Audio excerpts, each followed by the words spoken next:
So talk about the vendor and spend for a second. Um, what have you seen? What are some of the mistakes that companies make, especially when they're early in the journey in vendor selection, spend management? What are the biggest gotchas that might just come and hit you out of left field before you know it? Well, this is where I think, we talked about lift and shift.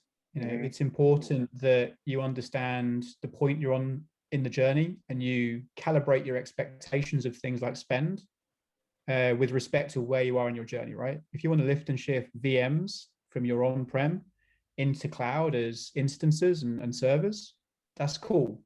Don't expect to then activate a whole bunch of savings from the infrastructure, because you're still going to be running it 24/7. You're still going to be having kind of like for like sizes.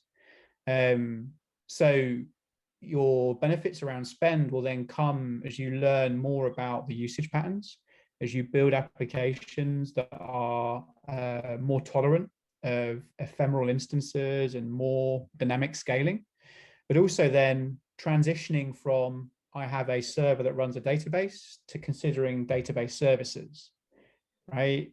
You then start to view the way you write queries as a cost enabler. Lots of these database services will charge you based on duration of query, for example. So then becomes a tangible cost benefit to write more efficient queries. It just changes kind of how you value non-functional requirements when you're developing software, because there is a tangible cost benefit to writing more efficient code. And as you go further up the stack into serverless and function as a service, that becomes even more prevalent, because you're actually being charged for the amount of time it takes to execute something. So then becomes this kind of the next stage of your cloud journey then is, if you want to tap into that, I'm paying cents for this stuff.